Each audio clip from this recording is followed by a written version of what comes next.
नमस्कार, ANB news देख रहे हैं आप और मैं हूं आपके साथ हितेंद्र। बुलेटिन का आगाज करेंगे। मुंबई के वडाला प्रतीक्षा नगर में सुबह सवेरे ही एक बिल्डिंग में आग लग गई। इमारत संख्या 14 में ये आग लगी, जिससे आसपास के इलाकों में हड़कंप मच गया और घर में शॉर्ट सर्किट से पहले फ्रीज और फिर बाद में गैस सिलेंडर में यह आग लगी, जिसके बाद घर में मौजूद 2 महिलाएं और 2 बच्चे सुरक्षित बाहर निकाले गए और दमकल विभाग को सूचित किया गया। दमकल विभाग की टीम मौके पर पहुंची।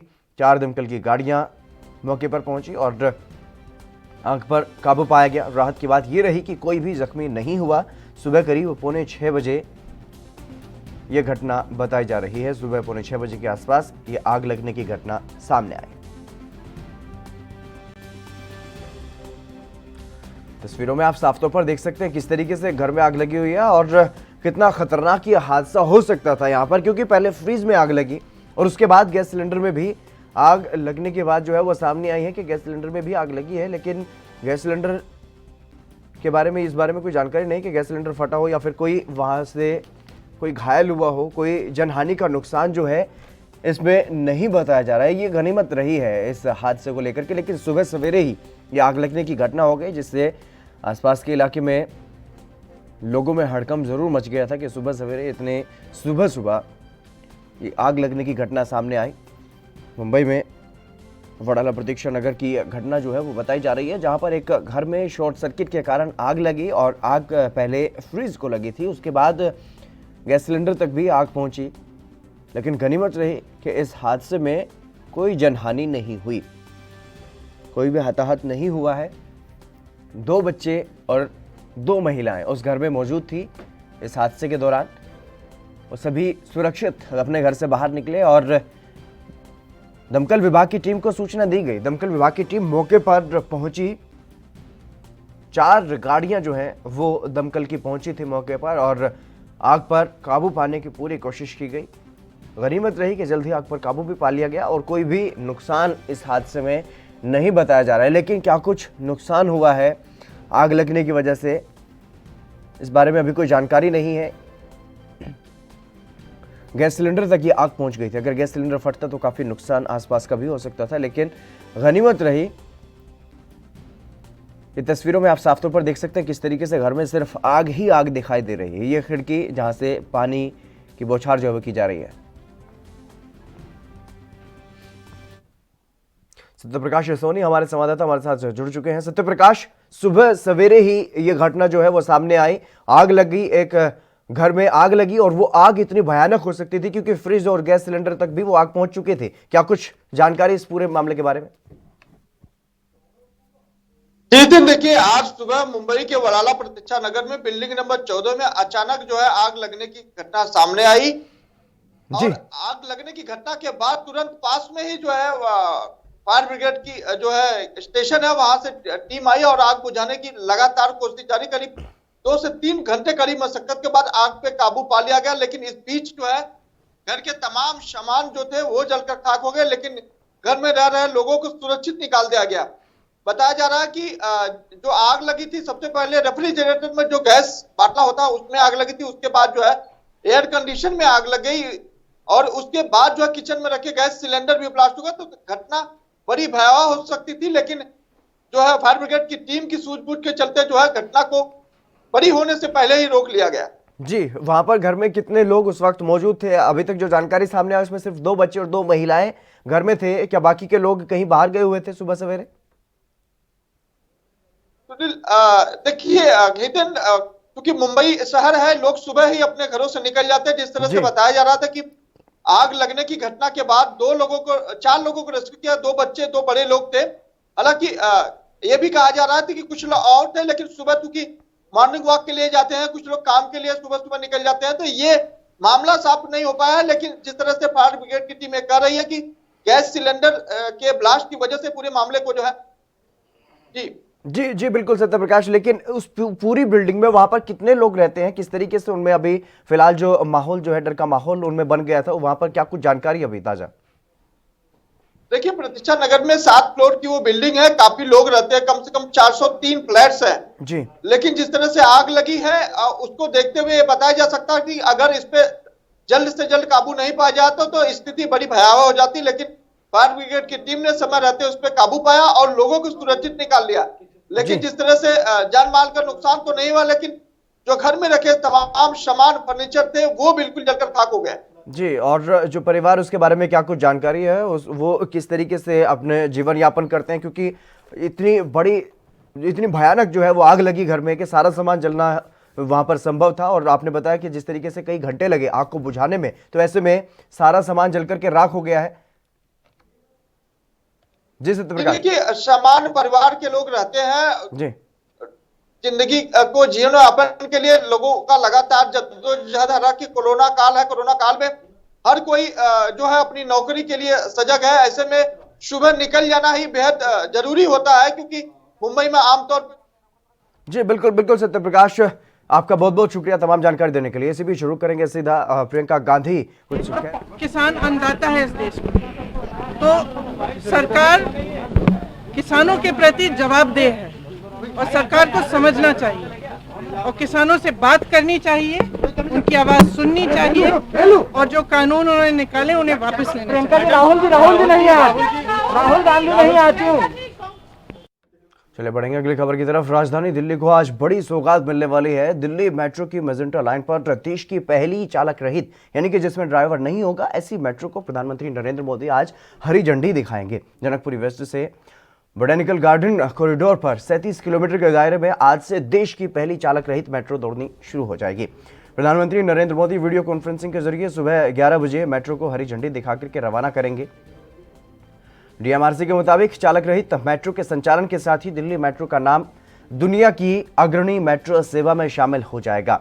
इसके साथ ही एयरपोर्ट एक्सप्रेस लाइन पर नेशनल कॉमन मोबिलिटी कार्ड यानी कि एनसीएमसी सेवा, उसका भी आज शुभारंभ किया जाएगा। और नेशनल कॉमन मोबिलिटी कार्ड की उपलब्धता भी मेट्रो के लिए एक बड़ी उपलब्धि होगी। इस सेवा की शुरुआत से ही देश के किसी भी कोने से प्राप्त कार्ड से एयरपोर्ट एक्सप्रेस लाइन पर यात्रा की जा सकेगी और यात्रियों को साल 2022 तक मेट्रो की सभी लाइनों पर कॉमन मोबिलिटी कार्ड से सफर का मौका भी मिल सकेगा।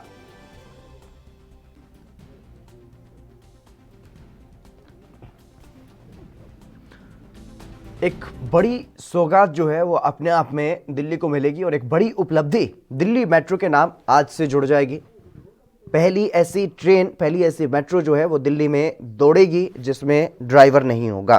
ड्राइवरलेस ये मेट्रो होगी, ऑटोमेटिक तरीके से चलेगी और इसके बारे में समय पर सूचना भी जो ऑनलाइन माध्यम से जो दी जाती है यात्रियों को कि उनकी ट्रेन कहां पर पहुंच चुकी है और कितनी देरी से पहुंचेगी, उसके बारे में भी उन्हें बड़ी आसानी से जो है वो जानकारी मिल सकेगी। और इसके अलावा जो अहम जो एक योजना रहेगी नेशनल कॉमन मोबिलिटी कार्ड की, उसकी भी उपलब्धता लोगों को हो सकेगी। लेकिन शुरुआत में ये जो सेवा होगी उसका शुभारंभ आज प्रधानमंत्री नरेंद्र मोदी करेंगे। लेकिन इसके जो सेवा होगी इसकी शुरुआत एयरपोर्ट एक्सप्रेस लाइन पर ही होगी।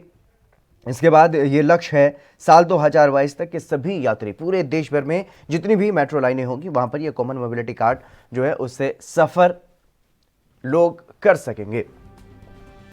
लेकिन ये एक बड़ी उपलब्धि देश की मेट्रो सेवा के नाम आज जुड़ने जा रही है। प्रधानमंत्री नरेंद्र मोदी वर्चुअल तरीके से इसका शुभारंभ आज करेंगे।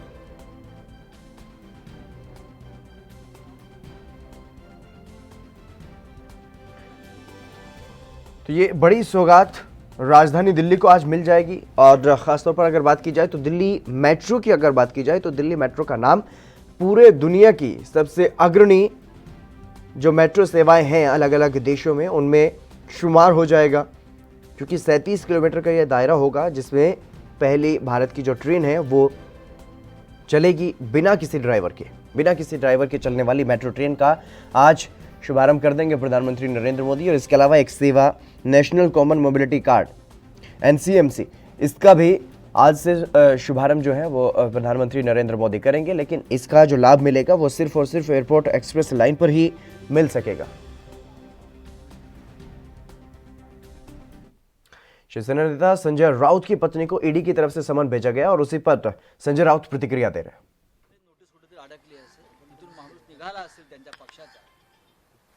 देख लेंगे, तुम्ही ट्वीट केले त्याच्यावर विधान केले, जानबूझकर सर राजनीति की जा रही है क्या इस तरह की? आप देखो ये सब पॉलिटिक्स है, जिनको पॉलिटिक्स करना है कर दीजिए, नोटिस नहीं मिली सर हमको अभी तक। पत्रकार मैं 2 बजे शिवसेना भवन में बात करूँ सर, कोई नोटिस आणि लोकशाहीत एक चालत नाही असा उल्लेख देखील तुम्ही अग्रलेखात केलाय.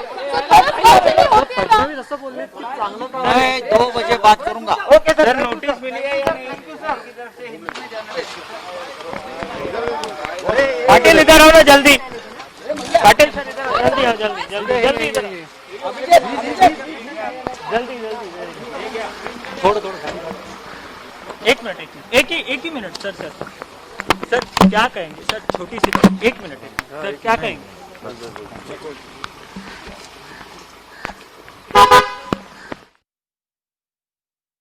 संजय राउत ने फिलहाल बातचीत करने से मना कर दिया है, लेकिन जिस तरीके से संजय राउत की पत्नी को जो नोटिस दिया गया है प्रवर्तन निदेशालय की तरफ से, उस पर उन्होंने साफ तौर पर यह कहा है कि दोपहर में 2 बजे वो बातचीत करेंगे शिवसेना भवन से, इस बारे में अपनी बात को रखेंगे जो वो कुछ कहना चाहते हैं। लेकिन फिलहाल जो है वो साफ तौर पर मीडिया को नज़रअंदाज करते हुए दिखाई दिए। मीडिया के सवालों का जवाब उन्होंने नहीं दिया, मीडिया से दूरी बनाना ही उचित समझा है सुबह सवेरे। लेकिन दोपहर 2 बजे का वक्त उन्होंने दिया है कि दोपहर 2 बजे वो अपनी राय इस मसले पर रखेंगे।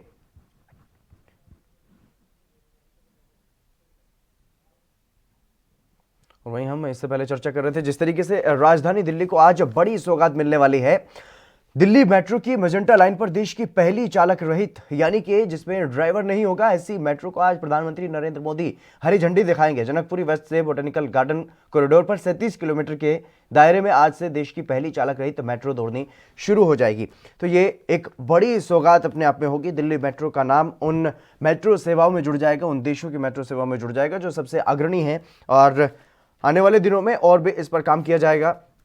इसके अलावा नेशनल कॉमन मोबिलिटी कार्ड की भी आज इस सेवा की भी शुरुआत जो है प्रधानमंत्री नरेंद्र मोदी करते हुए दिखाई देंगे, जिससे मेट्रो को एक फायदा होगा। साल 2022 तक जितनी भी देश भर में मेट्रो हैं वहां पर ये कार्ड जो है उसका इस्तेमाल किया जा सकेगा, यानी कि यात्रियों के लिए भी आसानी जो है वो हो जाएगी।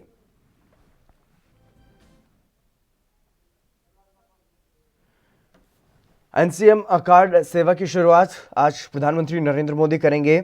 इस सेवा का लाभ देश में शुरुआत में अगर बात की जाए तो एयरपोर्ट एक्सप्रेस लाइन पर ही मिल सकेगा, लेकिन साल 2022 तक पूरे देश में जहां भी मेट्रो है वहां पर इस कार्ड का इस्तेमाल जो है यात्री कर सकेंगे। लेकिन इसके अलावा अगर बात की जाए तो आज महत्वपूर्ण दिन है दिल्ली मेट्रो के लिए, क्योंकि दिल्ली मेट्रो का नाम उन मेट्रो सेवा में जुड़ने वाला है जो पूरे विश्व की सबसे अग्रणी मेट्रो सेवाएं हैं। आपको बता दें डीएमआरसी के मुताबिक चालक रहित मेट्रो के संचालन के साथ ही दिल्ली मेट्रो का नाम दुनिया की अग्रणी मेट्रो सेवा में शामिल हो जाएगा। दुनिया की जितनी भी हाईटेक मेट्रो सेवाएं हैं उनमें भारत का नाम भी अब शामिल होने जा रहा है, क्योंकि दिल्ली में आज से पहली चालक रहित मेट्रो ट्रेन का शुभारंभ हो जाएगा। राजीव तिवारी हमारे संवाददाता दिल्ली से हमारे साथ जुड़ गए। राजीव, क्या कुछ जानकारी है? पहली चालक रहित मेट्रो की आज जो है शुरुआत कर देंगे प्रधानमंत्री नरेंद्र मोदी। देखिए, बिल्कुल बताइए, जिस तरीके से प्रधानमंत्री नरेंद्र मोदी जी आज चालक जो मेट्रो है उसका शुरुआत करेंगे, और कहीं ना कहीं आज देखना होगा ये चालक जो मेट्रो है वो किस तरीके से कारगर होगी। मगर आज की जो शुरुआत है वो कहीं ना कहीं बड़ा कदम माना जा रहा है, क्योंकि केंद्र सरकार इसके लिए काफी दिनों से कोशिश कर रही थी, काफी समय से, और लगातार कहीं ना कहीं ये चालक जो मेट्रो है वो देखना होगा किस तरीके से चलेगी। मगर आज जो प्रक्रिया अपनाई जाएगी वो कहीं ना कहीं देश के लिए काफी बड़ी कह सकते हैं उपलब्धि हो सकती है। और बात करें दिल्ली के लिए भी उपलब्धि हो सकती है, क्योंकि लगातार इस तरीके की जो प्रक्रिया की जा रही है वो कहीं ना कहीं केंद्र सरकार के लिए काफी बड़ी उपलब्धि मानी जा रही है। और कहीं ना कहीं आज जो प्रधानमंत्री नरेंद्र मोदी जी चालक मेट्रो का शुरुआत करेंगे वो कहीं ना कहीं सराहनीय होगा। जी बिल्कुल, दिल्ली मेट्रो के लिए ये उपलब्धि है, दिल्ली के लिए तो उपलब्धि है ही, बल्कि देश के लिए भी एक बड़ी उपलब्धि है कि पहली चालक रहित मेट्रो जो है आज उसका शुभारंभ होने जा रहा है। राजीव जी, बिल्कुल सही कहा आपने, एक चीज तो स्पष्ट है, जिसे दिल्ली की बात पूरे देश की बात करें तो कहीं ना कहीं चालक मेट्रो की जो शुरुआत की जा रही है वो कहीं ना कहीं पूरे देश के लिए उपलब्धि जरूर मानी जा रही है, क्योंकि इसके अंदर जो शुरुआत करेंगे आज, यानी कि जो प्रधानमंत्री नरेंद्र मोदी जी के द्वारा शुरुआत की जाएगी, और कहीं ना कहीं इसको काफी बड़ा कदम माना जा रहा है। और यहाँ तक कि ये कहा जा रहा है कि केंद्र सरकार की ये काफी बड़ी उपलब्धि होगी। मगर देखना होगा कि दिल्ली की जनता को भी इसका फायदा मिल पाता है नहीं मिल पाता, क्योंकि जैसे ही इसकी शुरुआत की जाएगी तो कहीं ना कहीं जो कह सकते हैं जनता का जो रुझान है वो किस तरफ जाता है। तो कहीं ना कहीं देखना होगा कि आज जो चालक मेट्रो की शुरुआत है वो कहीं ना कहीं दिल्ली मेट्रो के साथ साथ काफी बड़ी उपलब्धि दिल्ली वालों के लिए भी हो सकती है। मगर देखना है कि इसके लिए जो शुरुआत की जा रही है वो उसके अंदर कितने बड़े बड़े नेता शामिल हो सकते हैं। जी बिल्कुल, ये कुल 37 किलोमीटर का जो दायरा है उसमें ही ये ट्रेन चलेगी। इसके अलावा बाकी की जो ट्रेनें हैं, बाकी ट्रैक पर जो ट्रेनें चलाई जा रही हैं, उसके बारे में दिल्ली मेट्रो की तरफ से क्या कुछ जानकारी है?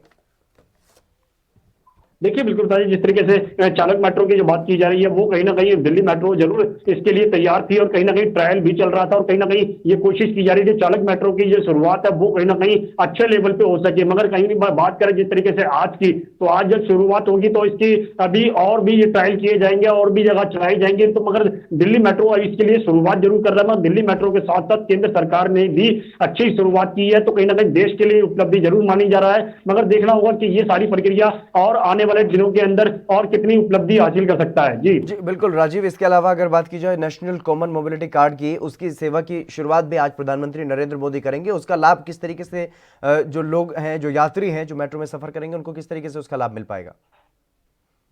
देखिए बिल्कुल बता दें, जिस तरीके से मेट्रो सेवाओं की जो बात करें, चालक मेट्रो सेवाओं की शुरुआत करी जो की जा रही है वो कहीं ना कहीं सराहनीय जरूर है केंद्र सरकार के लिए और यहाँ की दिल्ली मेट्रो के लिए भी। मगर जो स्मार्ट कार्ड की जो बात चल रही है, जो मनी कार्ड जो निकाला जा रहा है वो कहीं ना कहीं जनता के लिए भी फायदा हो सकता है। मगर जनता किस तरीके से यूज करेगी उसकी आज प्रक्रिया की जाएगी और कहीं ना कहीं स्पष्ट किया जाएगा ये किस तरीके से चलेगा और किस तरीके से यूज करना होगा। मगर सारी प्रक्रिया दिल्ली मेट्रो के लिए फायदेमंद हो सकती है। जी इसके अलावा दिल्ली के लोगों में किस तरीके का उत्साह इस सेवा को लेकर के देखने को मिल रहा है जो मेट्रो ट्रेन से सफर करते हैं?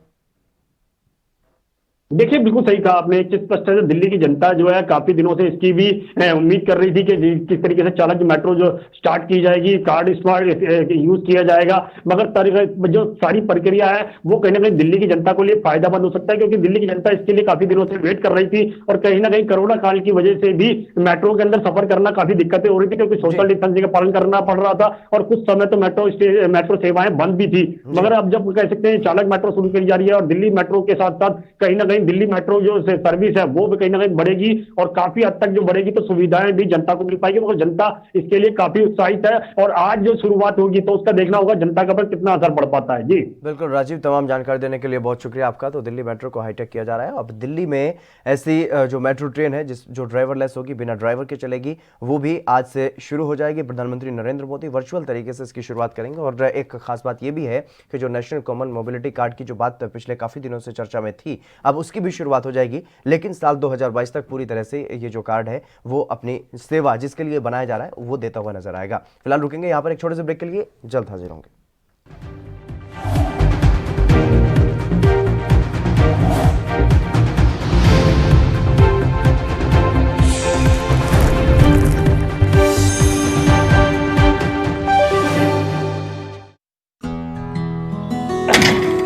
बस करो माल साहब, ਤੁਸੀਂ रेडी होके फिर शुरू हो गए। ਤੁਹਾਡੀ ਵੀ ਨਾ એનર્ਜੀ ਨਹੀਂ ਖਤਮ ਹੁੰਦੀ। ਸਤਿ ਸ਼੍ਰੀ ਅਕਾਲ ਫੁੱਫੜ ਜੀ। ਓਏ ਸਤਿ ਸ਼੍ਰੀ ਅਕਾਲ। ਓਏ 8 ਵਜੇ ਦਾ ਕਹਿ ਕੇ 11 ਵਜੇ ਆਤੇ ਕੀ ਕਰੀਏ ਫੁੱਫੜ ਜੀ, ਅੱਖ ਹੀ ਨਹੀਂ ਖੁੱਲਦੀ।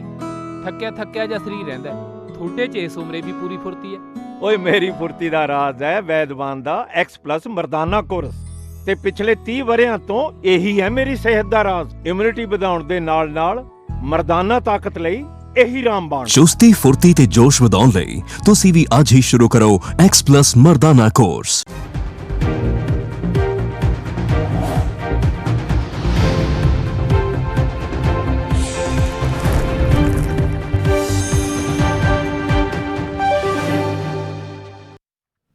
ब्रेक के बाद एक बार फिर से आप सभी का स्वागत है। सीधा रुख करेंगे दिल्ली की तरफ। रणदीप सुरजेवाला कांग्रेस नेता हैं और वो कुछ कह रहे हैं, वो सुनवाते हैं आपको।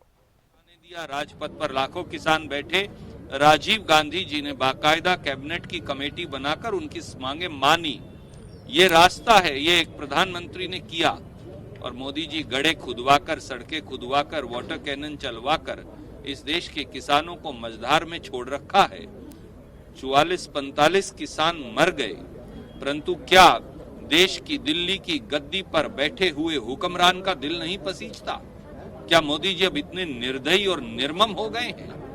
इतने निष्ठुर शासक को शायद सत्ता में बने रहने का अधिकार नहीं। आज राहुल गांधी जी उपस्थित हैं। हमने पहले से ये कहा है कि वो एक शॉर्ट पर्सनल विजिट पर इस समय सफर कर रहे हैं और बहुत जल्दी वो हमारे बीच में होंगे। चलिए बढ़ेंगे अगली खबर की तरफ। यूपी कांग्रेस के अध्यक्ष अजय कुमार लल्लू ने रविवार को लखनऊ में गाय के अस्थि कलश के साथ योगी सरकार पर निशाना साधा है। अजय कुमार लल्लू ने यह कहा है कि आज यूपी में अघोषित आपातकाल है। गाय और किसानों को बचाने के लिए कांग्रेस पार्टी यात्रा करना चाहती है तो सरकार आखिर हमें क्यों रोक रही है। एक गाय का अस्थि कलश दिखाते हुए अजय कुमार लल्लू ने यह कहा है कि यह अस्थि कलश हम ललितपुर से लाए हैं, जहां पर गाय माता ने दम तोड़ा था। इसमें वहां की मिट्टी है और कांग्रेस अध्यक्ष ने कहा है कि इस अस्थि कलश को चित्रकूट में मंदाकिनी नदी में विसर्जित किया जाना है, लेकिन सरकार हमें जाने नहीं दे रही। अब सरकार बताए इस अस्थि कलश को कब विसर्जित करना है। राज्य में गायों की कथित दुर्दशा पर योगी सरकार को घेरते हुए कांग्रेस प्रदेश अध्यक्ष ने यह कहा है कि आज पूरे प्रदेश में गाय माता सरकारी उदासीनता और चारे की कमी के कारण मर रही है। अजय लल्लू ने लोकतंत्र पर भी सवाल उठाए और बता दें कि इससे पहले प्रियंका गांधी ने भी पत्र लिखकर के सरकार को जो गाय मर रही हैं इस तरीके से उन पर सुझाव दिए थे।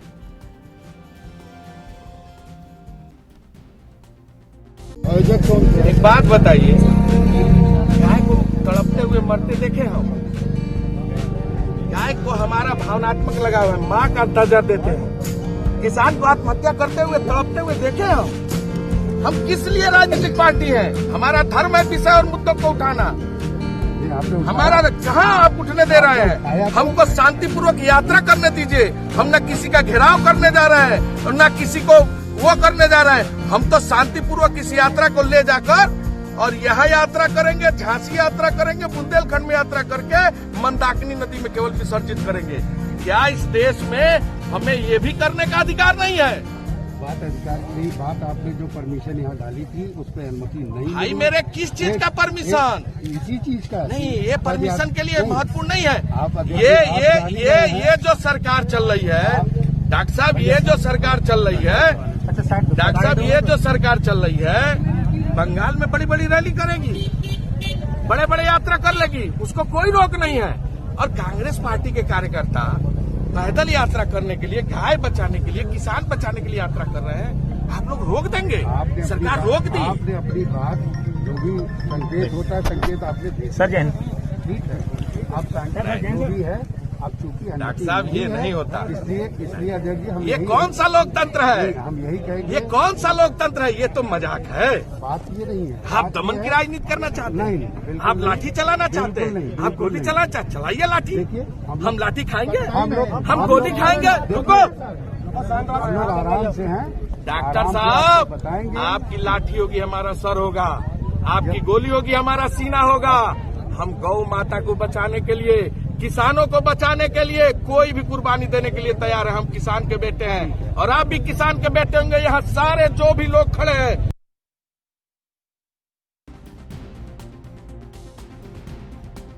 अस्थि कलश लेकर के ये अनोखा प्रदर्शन जो है वो करते हुए नजर आए अजय कुमार लल्लू। यूपी कांग्रेस के प्रदेश अध्यक्ष हैं और योगी सरकार पर लगातार हमलावर हैं, कई बार हिरासत में भी लिए जा चुके हैं। उसके बावजूद भी लगातार डटे हुए हैं और सरकार के खिलाफ हल्ला बोले हुए हैं।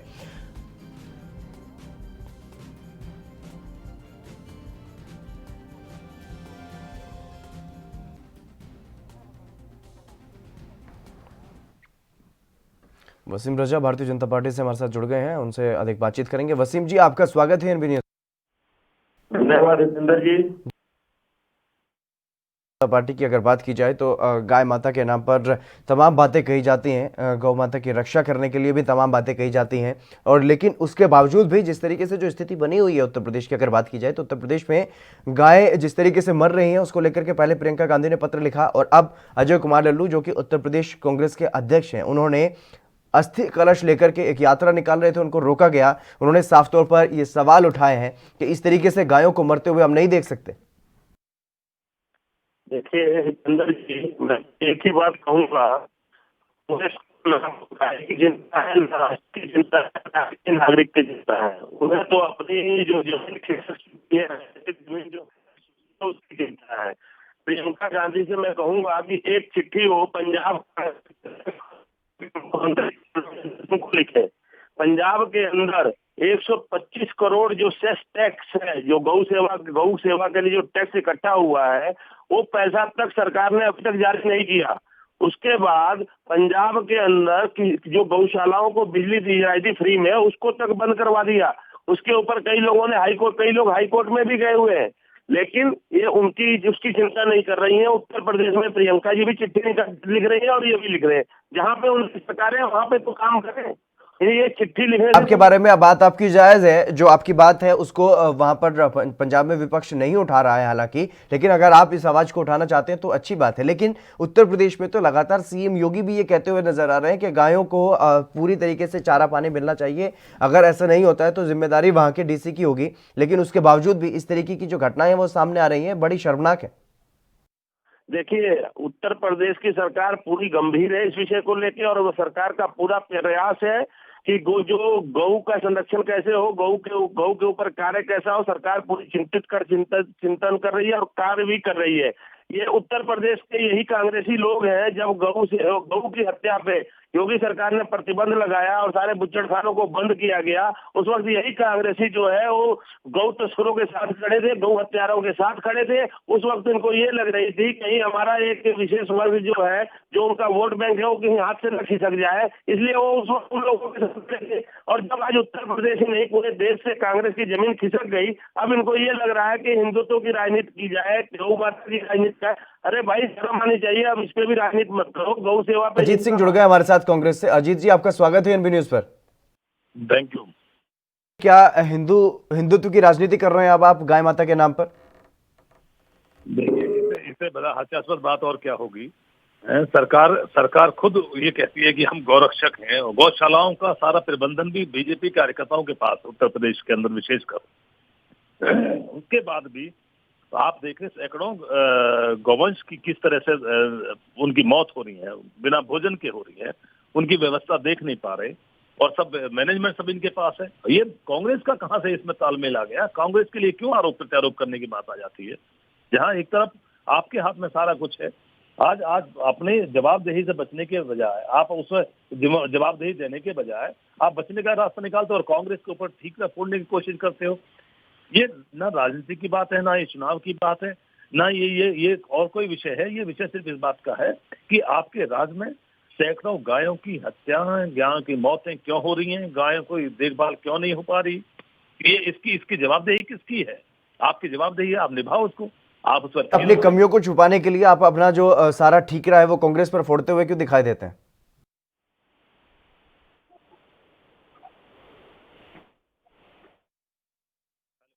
मेरी आवाज सुन पा रहे हैं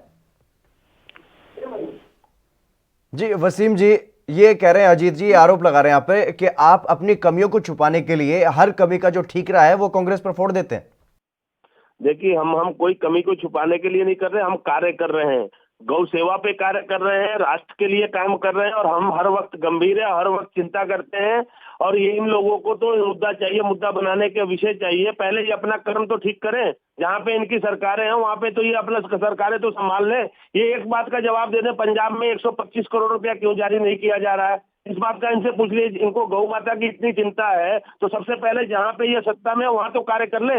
योगी जी ने उत्तर प्रदेश में गौ सेवा के लिए बहुत सारे कार्य किए हैं। सबसे बड़ा गौ सेवा का कार्य ये है कि उत्तर प्रदेश के अंदर बुच्चड़खाने बंद किए, गौ तस्करी को रोका जा रहा है, गौ हत्या पर प्रतिबंध लगाया गया। लेकिन मैं एक बात कहूंगा, उत्तर प्रदेश। बहुत बहुत शुक्रिया मेरे साथ जुड़ने के लिए। अजीत जी आपका भी बहुत शुक्रिया मेरे साथ जुड़ने के लिए। भले ही तमाम जो बातें कही जा रही हैं, योगी सरकार की तरफ से जो भी तैयारियां की जाती हैं या जो योजनाएं बनाई जाती हैं वो धरातल पर नहीं उतर पाती। यही वजह है कि विपक्ष को कहीं ना कहीं जो मौका है वो मिल जाता है। अब गायों की जिनकी मौत हो रही है, चाहे सर्दी की वजह से या चारे की वजह से, उनको लेकर के अब कांग्रेस ने योगी सरकार को घेरना शुरू कर दिया। फिलहाल इस कार्यक्रम में बस इतना ही। आप बने रहिए एएनबी न्यूज के साथ।